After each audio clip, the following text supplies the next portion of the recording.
Iwan yung bar sa delivery. Kasi nga lagi siyang hyper. Kahit si Thanos ubos ba to pag nag-snap na to ng lighter. 999 squad, vlogger ka na din pala. Nabaril ka na't lahat puta, kumo-content ka pa. Buti sa paalam. Kaya dapat pasalamat ka. Kasi kung tinamaan yung tsinelas, sayang talaga. Narito na ang isa sa pinakamalaking event na nangyari dito sa Flip Top. Dahil sa dalawang Isabuhay Finals ang nangyari dito. Isabuhay 2020 at Isabuhay 2021 kung saan mga solid na mga battle MC ang mga nagkaharap-harap dito. Ito yung mga panahon na di na masyadong malala ang COVID-19 kaya mapapansin nga natin na pwede nang di magmask ang mga battle MC at pwede na nga rin mag-dictate ang mga crowd dito. At medyo marami na nga battle MC ang mga dumalo sa event nito. At syempre hindi rin mawawala ang mga komedyante na magbibigay buhay sa video natin sa araw na ito. Kaya naman sa video natin na ito ay sabay-sabay nating panoorin ang mga nakakaliw at mga nakakatawang linya na naganap sa event na ito. Welcome back ulit guys sa ating munting channel. For today's video papanoorin natin ang Ahon 12 Day 1 Best Funny Lines. At paalala ko lang muna, mag-clips na nyo papanood sa araw nito ay ayon lang sa ng aking nakayanan. At kung meron man hindi nasama ay mas mabuti pa sa mismong YouTube channel kayo ng Flip Top manood para sulit ang inyong panonood. So simulan na natin. Let's go. Pero hindi naman Ilyan Langan namang pansinin ni Jomar itong bobo. Kaya ibang guwapings na lang tinarget mo, di ba? Alam niyo kung sino? Si Arik Proctoso. Pati presidente natin, di mo pinatakas. Pilyot pangahas kang individual. Sa kanya mo unang ipinaranas yung higop lakas espiritual. Ang tanging pangarap ko para sa liga, sana all may special features. Sana all may surugates. Sana all may reference. Ganyan ba magsalita yung mga tao sa inyong residence? Pasensya kung napuna ko kung gaano ka kawakbar. Kasi nung battle mo kay Marshall, yung zoom at room ini-rhyme na sa porn. Island Prime Yarn. Alam mo ba yung Celsius? Alam mo yung Celsius? O ako na mag-explain para matapos. Celsius is a scientific term na nagtinda ka ng sapatos. Celsius. Sa akin, a pricing. Nakakapanibago. Sobrang excited ko sa laban na to na parang gusto ko nang matalo. Kasi Alaric Yuson, isa kang malaking putang ina. Paulit-ulit na lang yung putahing hinahain sa akin na parang karinderya. Kasi pang ilang uprising ka na ba? Ha? Tila di ko maungkat.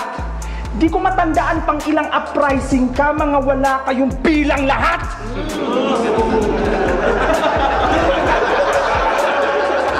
Inamin mo on cam na isa kang malibog na nilalang. Mike Enriquez ang galawan kasi serbisyong totoo lang. Ang sarap mo, Pia. Tripan ka pa ng uprising ng pasikreto. Akalain mo, pinag-album lunch ka sa lababo. Check nyo. Plasma, Ulan at Dilubyo album lunch. Sa mga di nakapanood, nasa lababo yung venue tas may nakasampay pa na brief ni Dennis sa likod.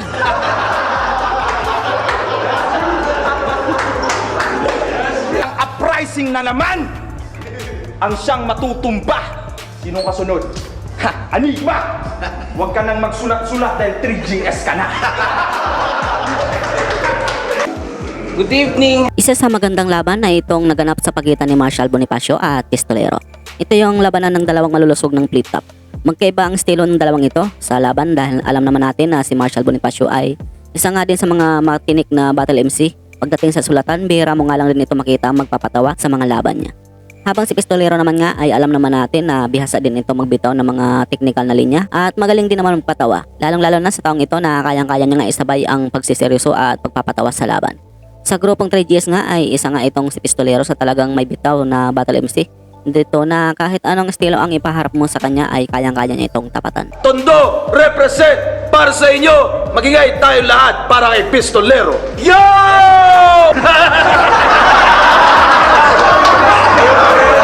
Masaya lang ako dahil yung katapat ko ngayon, mas malaki yung tiyan sa akin. Tangina mo, taba!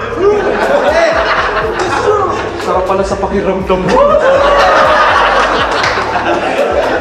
Oh, ano sabihin nyo? Mataba din ako? Tangina nyo, alam ko yun. Pero matagal na akong mataba, ikaw kakataba mo lang, kaya mas masakit sa'yo yun. Taba, Choy!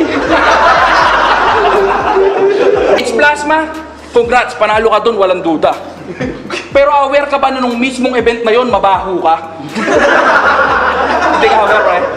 Hindi ko alam kung nag-ulit ng damit o napagod sa biyahe. Basta nung nagubad siya ng jacket, amoy kulub at alimuom. Hindi ko rin alam kung naamoy mo Arik, pero real talk ang bantot mo nun. Tangina mo, bars ka ng bars. Gago, maawa ka naman ng tabo. Israel mabayo. Baka Israel mabaho. Parenting mo na paapektuhan na ng yung battle rap career. Asawa't anak mo sobrang confused na sa galawan mo na weird. One time pinagtimpla to ng dede. Sa pagsalin at pag-alog siya ay gigil. Bago iabot yung dede sa anak, nilapit yung bibig sa ear, sabay sabing, "Tanggapin mo to anak, ito ang battle of the year!" Nice. Dahil, speaking of Zach, papanoorin ko dapat yung pangalawang battle nyo sa ibang liga para sana humanap ng angle. Kaso nakita ko, Bisaya Conference yung battle. Wala lang, gusto ko lang sabihin, mukha kayo nagkikwentuhang Thailander. Kakabad trip, di ba? Gago, ganyan ka. Pati mo reaction, sinusulat, kala yata kinabigat niya. Minsan nga, di pa tapos yung punchline, yung mukha mo pariyak na.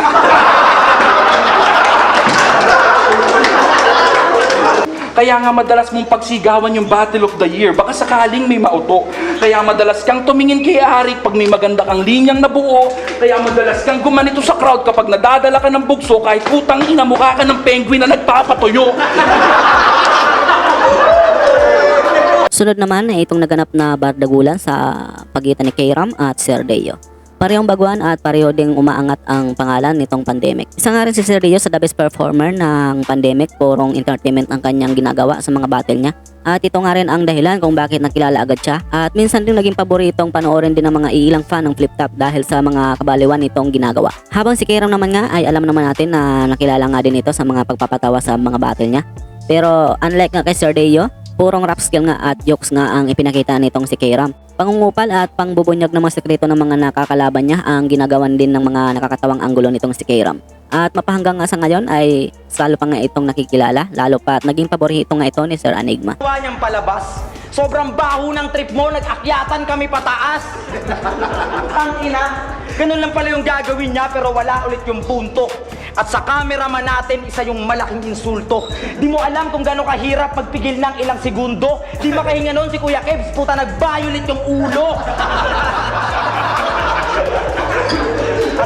Pero pinagmamalaki niya yung mga yon dahil sa kanya daw ginabayan. Isa daw doon magiging presidente, yun ang ating tandaan.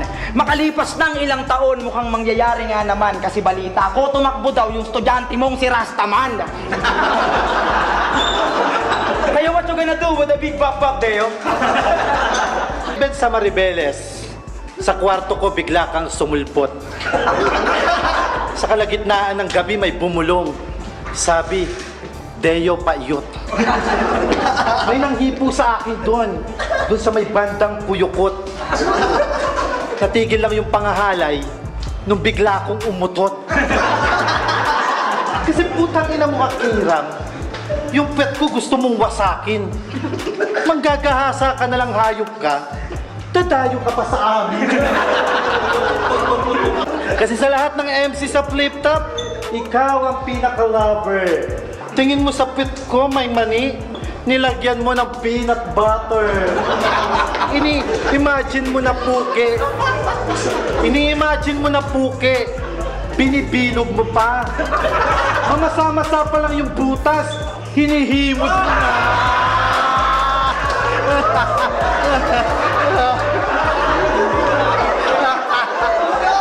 Pero mahal ko to si K-Ram. ikaw lang mahalaga. Di ka makakalimutan ng puwet ko. Kasi nandito yung marka. Tangina ka, kahit brown ko, hindi mabura. Andito talaga. Andito talaga. Balita ako, nakabili ka daw ng motor NMAX 2.1, 2.2 point something. Balita ko, sobrang solid daw yun eh. Sobrang solid, ipakilo. Check ko yung check up. Pasko na naman, okay tuli ng araw. Pasko na darating, si K-Ram ay papanaw. Ngayon ay Pasko, dapat ka ng alayan. Ngayon ay Pasko, handog ko'y kamatayan. Pasko, Pasko, Pasko na naman muli. Tong si K-Ram, tangina, hindi pa rin tulit. Pasko, Pasko na naman muli. Tong si K-Ram, maliit ang titi. Switching! Next! For the first day of Christmas, wala kang Christmas tree. Wala ka kasing tatay, wala ka na rin nanay, parehas lang tayo. Second day of Christmas, wala na si Irish. Lumipat siya ng bahay, sumama kay kumpare, dun siya magnyunyuyin. Third day of Sunod naman ang nakakatawang laban sa pagitan ni Harlem at Mustafid. Ito na ata ang pinakamalakas na performance ni Mustafid. Sino mag-aakala na ang isang veteranong Harlem ay kukupanin lang dito ni Mustafid? Isa nga din ito si Mustafid sa masabi mong naging solid din ang mga joke nito sa mga battle niya nitong pandemic. Palagi mga natatalo ay kitang-kita nga natin kung paano niya baliwin ang mga nakakalaban niya, mapaseryosong battle man yan o kapwa niya komedyante. Malakas din naman ang mga linya dito ni Harlem pero di talaga tumagos sa mga banat ni Mustafid at alam naman natin na di naman gaano nagpapatawa itong si Harlem sa mga laban niya. Oo, noong 2-4-2 malakas siya doon pero tumatamlay nga ito kapag solo battle niya na makikita nga rin natin sa kanyang record. Pangalawa, mag-i-English Tagalog na naman to si Bulol na piling gangster. Nakamulti pa yan mga brother. Sample? September, October, November, December. Well, nasa na yung R? Ha? Baka may sobra kayo dyan mga par. Ha? Saka anong shoutout kay amo ng Al-N-Al? Sa batas nagpahaba ng balbas, ang angas nagmukhang malupit. Yun sa'yo puta parang basahan na nakasabit sa rep. Binigyan mo lang ako ng makakapitan kapag nagsuntukan tayo. Sorry Pex kung maaalala mo kung paano kita minantrato. Magpasalamat ka pa nga masaya pa yung mga pinapakita akong litrato. Baka kasi may mga tagahanga ka rin dyan na bobo at ingrato. Ha? Tangina. Ingrato, search nyo. Malalim yun. Bobo at Teka lang kasi. Tangina. Si Aligbe, pinaka-bias tumama rito, mga gago. Gumagalong-galong pa yan at yung nagkakamali ko, sige, tanggalin mo na ako. Nakakasama kayo ng loob. Tangina. Eto naman nakakasira ng araw. Malamang magmamadali yung mga makakasalubong mo sa madaling araw. Ano bang hanap buhay nito ni Gago? Online sabongero? Baka karayuin ko mukha mo. Ha? Kasi payag ka par. Yung pinapakain mo sa mga... Hindi, mamaya na yung sa anak. Yung pinapakain mo sa mga kabit mo galing sa sugal. Tangina, wala kang kwaitang babaero. Hindi ka gumaya sa mga kakilala ko dito. Benji Rayala, Romarico. Ano? Siya si Harlem. Repin myself. Tanginan, lakas. Sino ka? Si Ras? I don't need him. I don't need her. Baka na do myself. Oh. Repin myself. Tangina yung ain't repin my nerves. Kasi ba't di na lang... repin my love? Repin from God. O di kaya si Luxury nagiging babae na repin yun na lang liwan tamad. Siyempre, dahil lumabot ko sa part nito at kung bago ka lang nakapasyal sa channel ko, ay nanyanyahan mo na kita na mag-subscribe at pakihit na ng bell button para lagi kang updated kung may bago ko ilalabas mga content tulad nito. Siyempre, pabalo at like na ng ating Facebook page. Nag-upload ako ng mga content about sa hip-hop at flip-top. Nga pala guys, naghahanap kayo ng mga sulit na damit, cup na pamorma, at siyempre yung mga flip-top collab tulad ng Real Jokes, Hypebeat, High Minds, at iba pang mga flip-top MC collab ay nandiyan po sa ating description. Ay meron po tayong mga tag product dyan na nakalagay po sa description o di naman kaya nakapop up dyan sa may video natin. Sa mga may napili na po na item at mag-order po ay screenshot nyo lang po yan at isend po sa Facebook na ilalagay natin sa description. At samahan nyo na rin ng inyong Gcash number para na rin sa 100 pesos na pamasko natin sa inyo. So ayun, magpatuloy tayo. Let's go. Alam ko nag-i-improve ka, kaya mong mag-jokes, mag-rebat, bumara, kaya mong labanan kahit na sino pa. Pero alam mo yung pinagkaiba natin dalawa? Pango ka, ha? Normal na sa Pinoy maging pango, pero yung sa'yo pangungo na.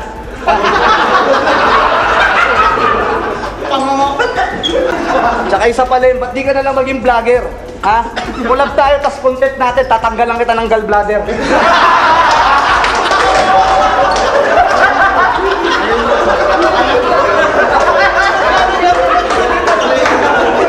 Ako si Harlem, nag-i-improve ako dire-diretso. I'm a real G, ito si Real Yi. Really, no? Ano Lem, masaya na sila? Ha? Ilang taon ka na dito sa liga, yung mga kasabayan mo, halos tagumpay na lahat. Pero ikaw, halos wala nang makain kapag walang tumatalpak.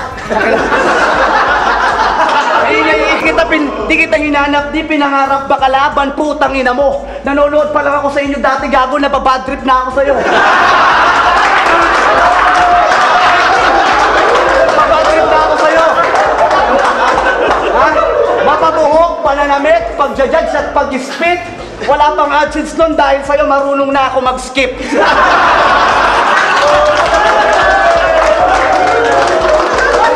Dapat pala pangalan ng grupo nyo, Skip Supremia para malusot. Pero okay na rin ngayon si Juan Tamad. Meron na raw Biblia at Rosaryo sa bag.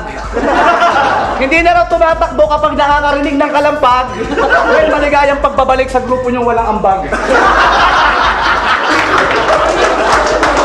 At last, ang pinaka-nakakatawang battle na naganap sa day 1 ng Ahon 12 ay itong Husky versus Range. Isa nga ako sa mga nagabang sa battle na ito, lalo pa at parehong komedyante at subok na talaga ang mga battle nila kung paano sila magpatawa. Matagal ng pangarap ng mga fans ng flip-top na magkaharap nga itong si Husky at Range dahil sa talagang sobrang nakakatawa kapag naglaban ang dalawang ito at di nga tayo nila binigo dahil sa kahit sa kaninong round nga ay wala talagang humpay ang tawa ng mga kapwa nila battle MC dito. Sayang lang nga kung nakapaghanda pa dito si Range ay talagang mas classic talaga ang laban nilang ito. Kasi record niya 212, tapos biglang naging 213. Tapos pag abot ng TF, hawak niya naman 213. Nilamon ka na ng sistema. Sa sobrang payat mo, pwede ka ng antena. Usapang vaccine, vaccinated na daw siya. Kakatake pa lang ng first dose, may second dose na sa bulsa. Siya buhay na dis, yung mga matitinong tao dyan, alis. Kasi gagawa ako ng grupo, lahat ng to'y mga adik, yeah! Adik party list. At sinerch ko to sa Google. Tawa ako ng tawa. Isang rapper na nagsusumamo sa taong ayaw ng sumama. Tototot, tototot, tototot. Siya ay si Andrew Salera, isang lalik na na-inlove sa isang babay. Inaya niyang magtalik, subalit ang babay ay nahimatay. Hinayla niya ang tali, umalay ngasaw ang nakatago sa kanyang salawal. Dahil ang rapper pala na ito ay puno ng cupal. Huwag kalimutan. Ito si Husky, ito yung week pa na super. Bawat tira ko straight, yeah! Bagong roll yun na tuter, sa nadila lang kita sinipot, dalawang tropa ko pongger, panis tong rapper na vlogger sa rapper na shabu user. Ha? Ang ina mo? Ha? Kasi yung mga addict lines ko, alin yung dito to, lahat ng to for entertainment purposes. Habang sa'yo, bulto-bulto, ilang container at dosages sa sobrang addict nito nung nakulangan pa to ang nanay at tatay ginawang hostages. Tinanong siya ng kapulisan, ano, Husky, ano ba gusto mo? Sagot niya, $1,000 million pesos. Ano mo? O sige, eto na ako at nawawala. Pero... sabog na sabog kasi ako sa droga.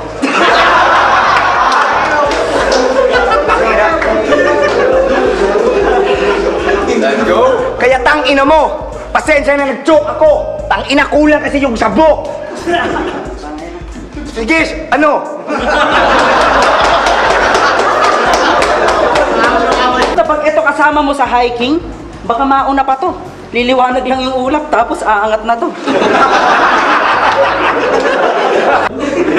Hanggat pang tigas ng muka, pwedeng-pwede yung kumita. Uupo ka lang, taga-testing ng airbag sa Toyota. Boss! Oh, kaya, tangina mo. Ang tanging masasabi ko lang sa'yo, ito ang last na sasabihin ko.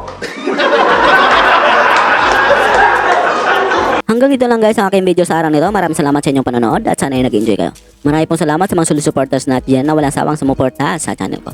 Marami pa po kayo lalabas mga content about sa hip-hop at flip-top, kaya pakibang-abang na lang po. At syempre don't forget to like this video para naman makita ng YouTube sa iba pang manonood. At syempre napakalaking tulong na yan para sa aming mga content creator. Maraming salamat at hanggang sa muli. Peace out.